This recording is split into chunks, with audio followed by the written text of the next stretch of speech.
And we'll pass it around, I guess. I don't need it. We're going to roll right now into the Internet of Things panel. And Michael's done a great job of giving us an overview of the Internet of Things and how it's going to be implemented and some of the things that we see that are going to be first applications for it. And you still can't hear me back there? No. A little louder? I think you probably, yeah. Okay. All right, so since Michael's had a chance to talk today, let's go ahead and we'll let Jeanette Cajide, did I say it right, with DIALEXA, give us an introduction as to who she is and what she does and what her company does, DIALEXA does. It's a very interesting company and going to be a very useful company. Then we'll let Yasser talk in a moment and give us a background on him as well. But Jeanette, would you like to give us some background? Sure. So my name is Jeanette Cajide. I started my career on Wall Street, and so I was a generalist and covered pretty much every industry that you can possibly imagine, from chicken production companies to high tech to hospitals.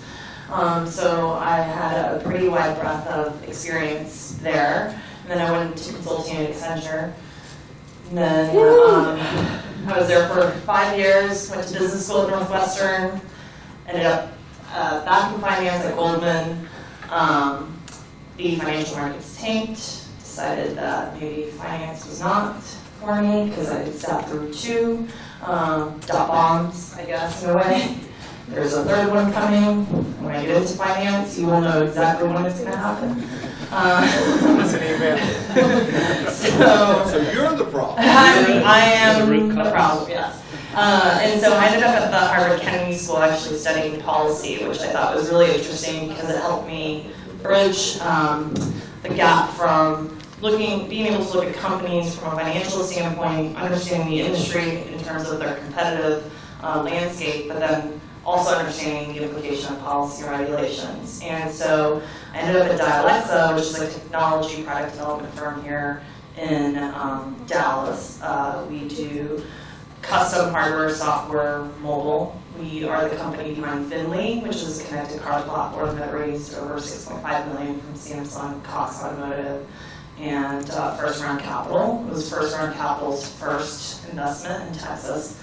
And we also incubated Robin, which is Uber for lawn care, and that is seed funded. And so aside from incubating and launching our own startups, we do also build technology products for other companies. And so we mostly focus on IoT, just because we do hardware, and mobile, web, cloud, architecture, so pretty much soup to nuts.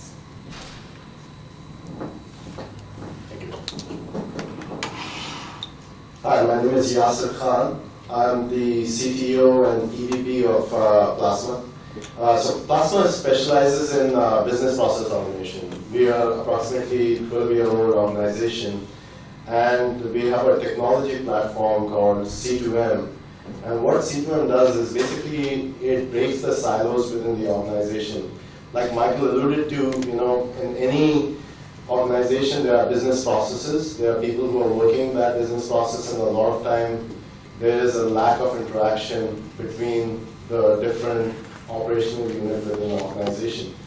In addition to that, what makes it more complicated is that the business process is constantly evolving, and the platforms and technologies some of these businesses deploy, they just can't keep abreast with the changing needs of the business and the speed of the change. So our platform and our technology and what we specialize in is delivering and deploying a platform which not only follows an agile methodology, but is also agile itself. So it can rapidly evolve as the requirements of the business changes from that particular business process. How we do it is we integrate humans. Obviously, any business process is kind of evolves or starts from human interaction or human needs.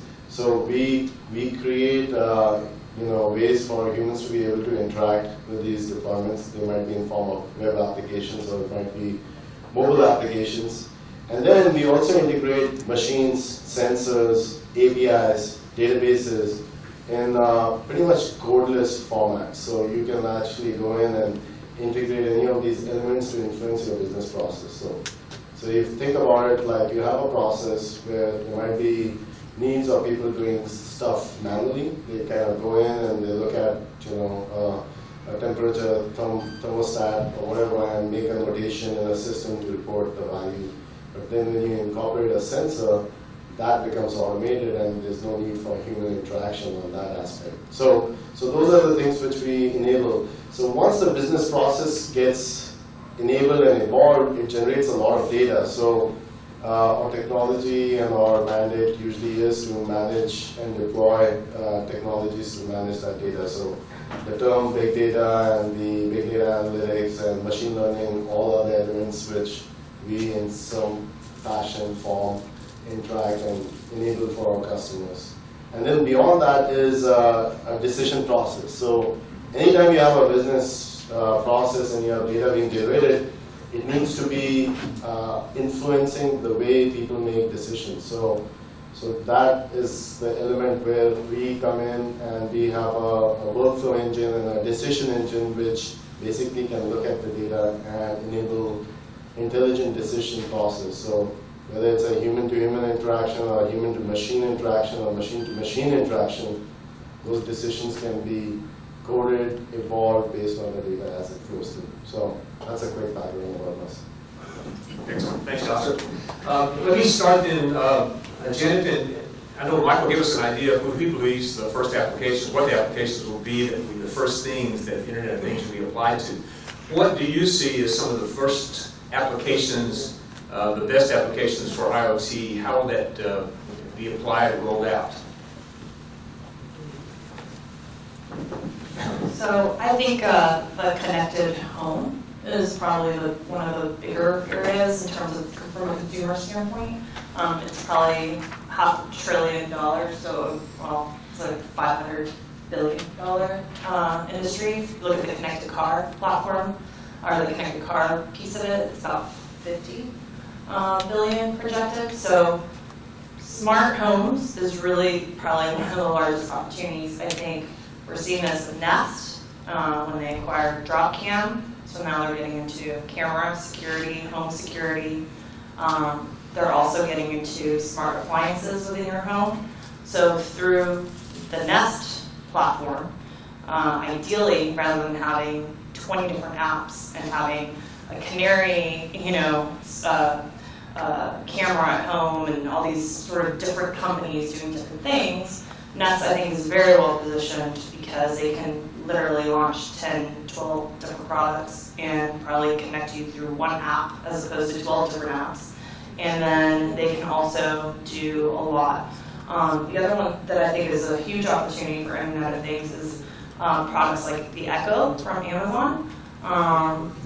There are some risks because there are rumors that it listens to you in the background even when it's turned off because it has to know when to turn itself back on. But what's really cool is that because it is an open platform, people are really creating really cool ideas and hacking that to create smart home products as well. So. Very good. Michael, do you want to add any other?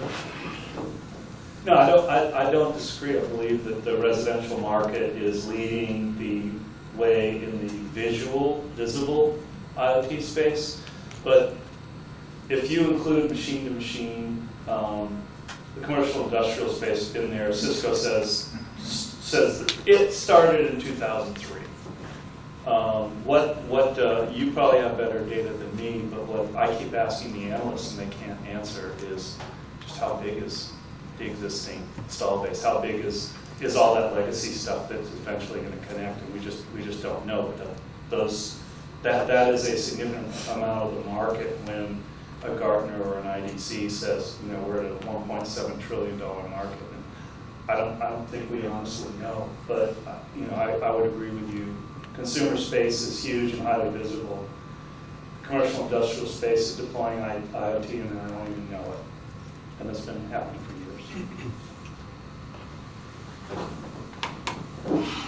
So on the consumer side, I think the managed healthcare, and that model will be constantly evolving, and that will be a big impact in terms of how care is delivered.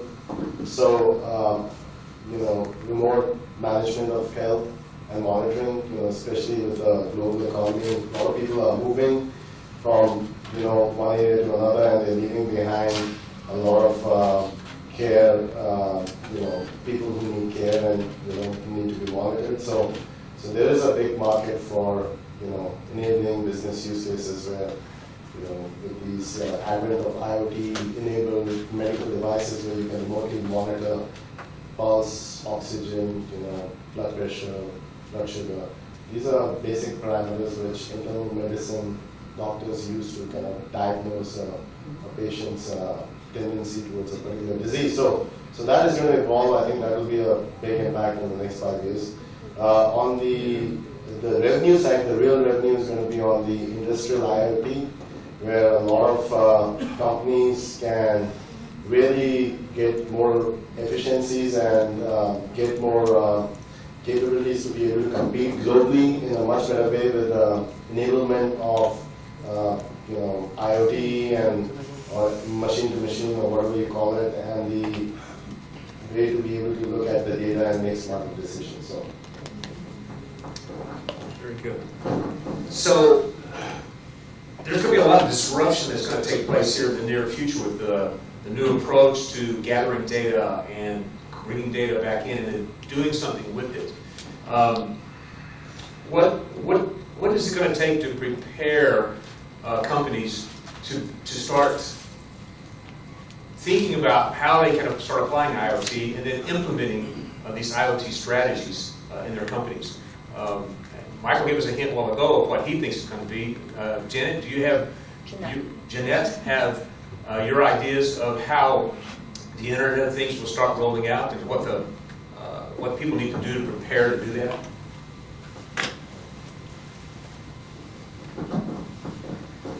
So, I already think the Internet of Things is here, so I know we keep saying, what do you need to do to prepare for it? If you're not prepared for it, then you may want to catch up, probably. So I think, we're at a big data conference, and I will say that big data is going to be an enabler. And I would say at DIALEXA right now, where our mind is at, beyond just building product, is, hiring data scientists and figuring out what to do with all this data and how do we actually make it worthwhile, right? They've been saying for the last 5 years, big data is like the biggest opportunity, but no one really knows yet what to do with it. So I think where I see the biggest opportunity for Internet of Things, if you really, really want to piece the two together, is in the customer service, predictive analytics, anticipation of things happening, right? So you say you have a wireless mesh network, or you're collecting sensors, right? And you're even, let's use a car for example, and let's say Volvo has some sort of connected car platform. Volvo should be able to know when that light is going to come on, right? Right now we're in a reactive society, so we see the light and we're like, we have to go to the dealership. Volvo should be able to call you and say, hey, your light's going to come on in a week. Do you want me to go ahead and schedule that appointment tomorrow? And you're like, what? I had no idea this was going to happen. We're like, well, all the metrics are there. We've analyzed it. Obviously our algorithms are detecting that this is going to go off. And so then we start getting more into preventative. So we're going to see the predictive analytics piece, and then the next piece of it is how you're going to prevent, right? And so those are two of the biggest opportunities, I think, for preparation from a data scientist or big data role within the IoT. The technology itself is not difficult. Of course, it's easy for me to say this because I'm not an engineer and I don't have to code. But it's not like it's rocket science. Like, it's there. The sensors are there. The protocols are there. How to build a mobile app is there. How to build cloud or how to put things in servers there. So that part is not scary. The part that's like kind of a challenge, and I think more of a challenge is an opportunity, is how do you interpret that data and then actually make it valuable to the customer. And it's not just how to create algorithms, but how do you create value, right, in the value chain? And that's really where I think the biggest opportunity for Internet of Things and where the preparation needs to take place. So I completely agree with that there's going to be new data and there's going to be a learning curve on figuring out what to do with it. But I would also say, where do you put it is a big question. And I'm going to tell you a little story. I talked to a California, Silicon Valley VC, and said the problem with my company was that we weren't losing money on every deployment to get the data in the cloud and have a strategy to monetize that data at the expense of the customer's privacy. If I wasn't doing that, then I could not possibly have funded as an IoT company in Silicon Valley. So I think we need to prepare for that and start figuring, I mean, as I said in my talk, the commercial industrial world is simply not going to tolerate that. So it's really exactly what you said. We need to get that data in a place where we can start learning how to do more things with it, but we also need to address where we're going to put it and how we're going to deal with the privacy issues. Because I do think that IoT, the strategy that's being promoted in the popular IoT world that's probably going to cross the line even for consumers at some point. So I think that's what we need to prepare for.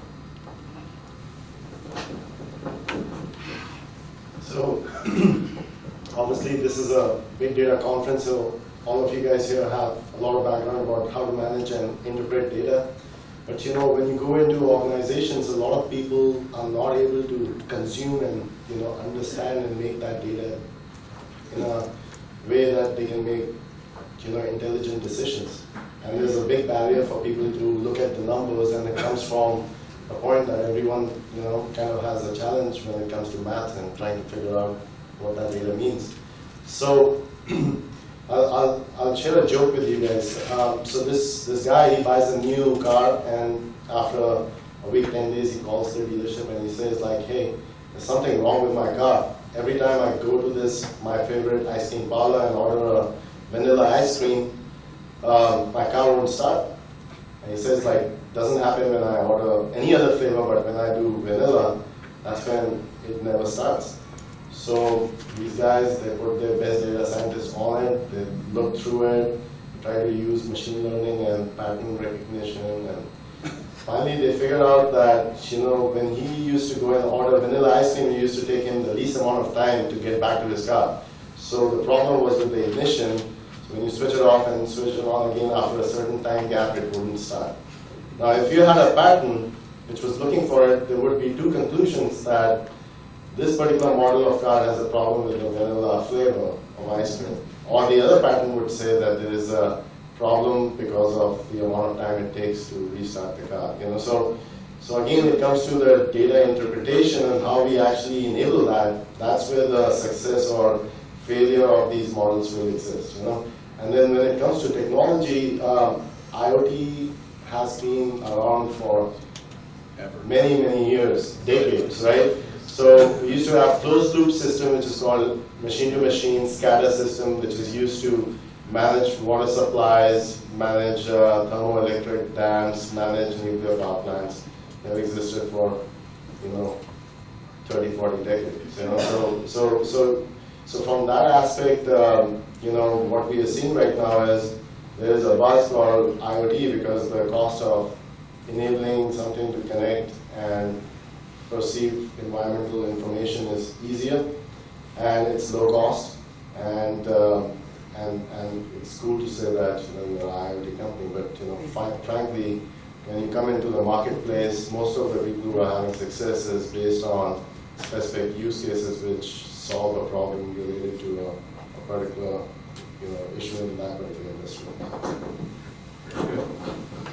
Do we have questions from the audience that we would like to address to the group? Invasion of privacy.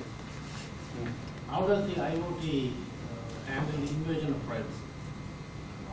When you talk about connected home, of course, this all connect back to the security issue, but when you have a lot of points connected together in a single app or single connection point, if there is a breach in that particular point, everything is open.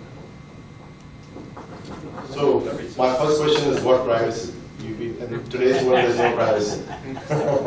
So obviously, with any technology as it gets adopted and evolved, it takes few iterations before all the use cases of these type of impact are realized, and so there will be the same challenge with the adoption and integration of this type of technologies in our environment. Yeah, I'm going to be more blunt. The IoT is not dealing with the privacy issue right now in the consumer space. It's Facebook all over again. You're worse. Even with a Wi-Fi thermostat, to control that thermostat in your home, that control goes out to the cloud and back in to control the thermostat, so it goes through the vendor so that they know exactly what you're doing at all times. I know this because I work with energy services companies that want to be able to do a demand response program with Wi-Fi thermostats, and 90% of them you have to control them, send that curtailment message to the cloud. So there is no privacy, and that's the issue, and that's what's causing commercial and industrial world to pause a little bit. The second part of it is, as you already mentioned in the presentation, it translates into more like a proprietary invasion, where there are a lot of businesses that are living on proprietary data and consumer services. By making open standards and making it, of course, I'm for open standards in general. How do you deal with the resistance? Open standards have nothing to do with privacy. Nothing. Open standards have to do with adopting protocols and data formats that allow different systems to easily communicate with each other. It's what you do with the data and where you put it and what policies you put on who has access to it that causes. Not necessarily. If I were to design a device or a device interface, and I will create a certain data standard that is not open standard, Yeah. and you will be able to read out of my data. That I hack those proprietary standards all the time. I don't know what you're talking about. That's what I do for a living. How do you think we translate from those protocols to the internet? So I'm going to make a prediction. So I think what's going to end up happening, particularly in the connected home space, is you're going to see sort of a hybrid model where there will be a cloud component that's connected to the internet, but there's going to be a personal server at home that will do things like unlock your door, right? I don't want my door to be unlocked through the cloud because anyone can come in, but maybe I'll have some sort of encrypted server in the house that will be able to unlock that. And I think that that's where we're probably 5 to 10 years away from seeing stuff like that. But I do think that's how probably one way to address the privacy issue.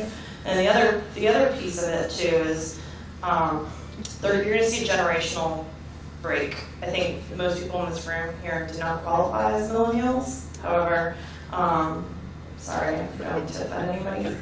But, millennials are much less concerned with privacy because they've grown up on the internet. Whereas I tell the story of how I used to use DIALEXA.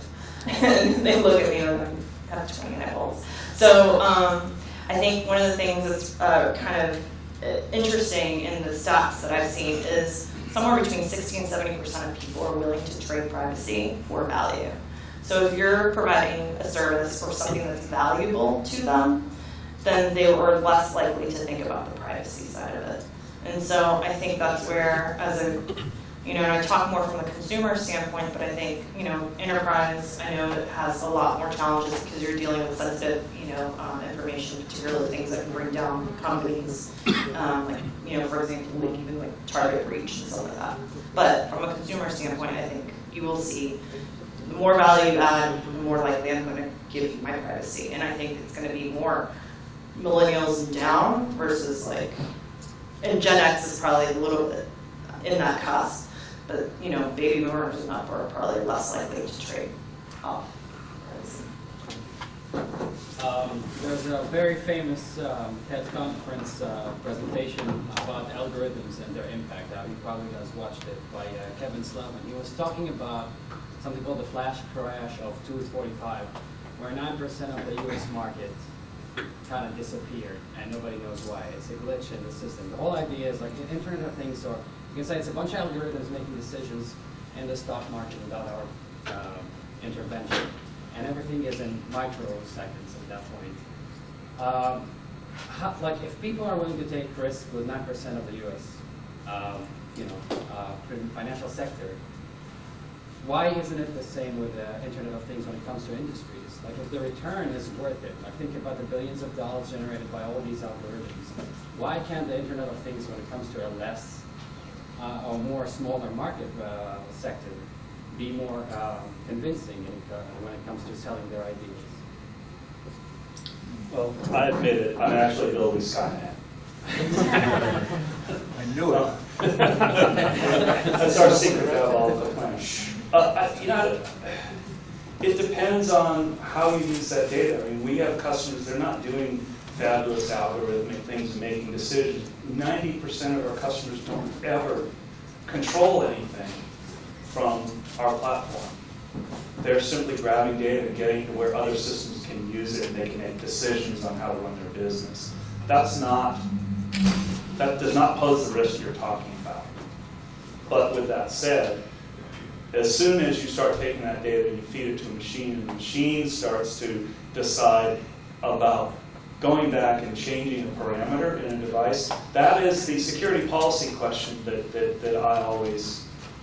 I'd say industry needs to talk about. I mean, literally, and I'm not going to give away our secret sauce, but literally, you don't let a direct message from another system control another system unless you have a very clear set of restrictions and ideas about what level of control it has. You know, if you're controlling a thermostat from the internet, I could see corporations permitting that, but say you can't touch it during business hours and you can only change it plus or minus 3 degrees after business hours.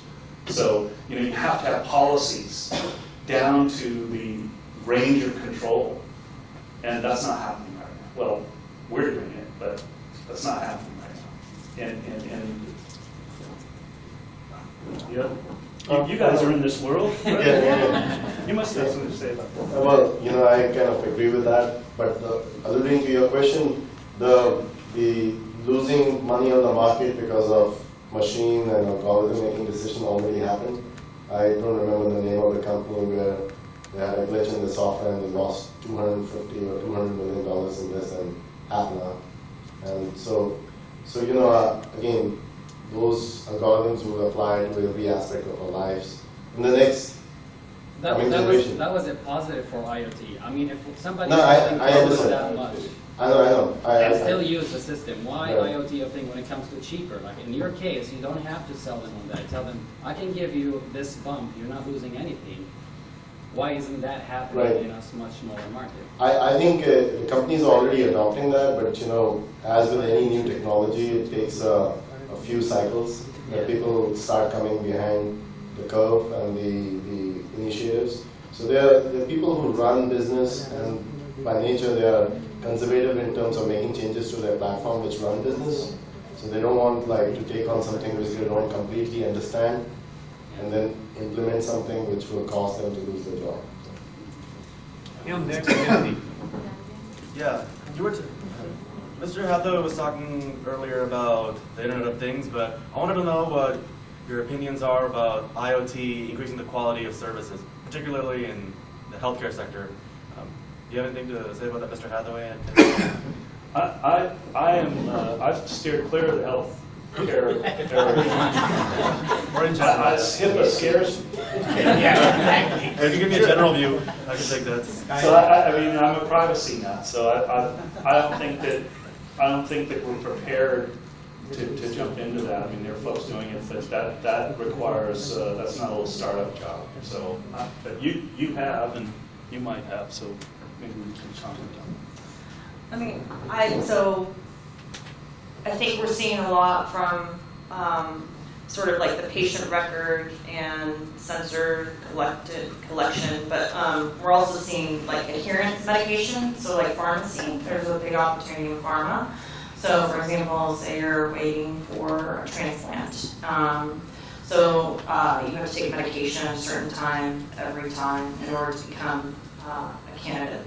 And so I think in those cases, and more cases like that, where doctors can actually monitor patients remotely, so they can reduce costs of healthcare because they don't have to stay in a hospital, and they can actually monitor them in real time, and then they can also assure that they're taking their medication when they're supposed to be taking it, and so it makes them, I think, you know, that's where I see a lot of opportunity. I mean, I agree that privacy is an issue. I mean, my concern is when you have, like, say, like some sort of implant and someone can start controlling it remotely, that is definitely a risk.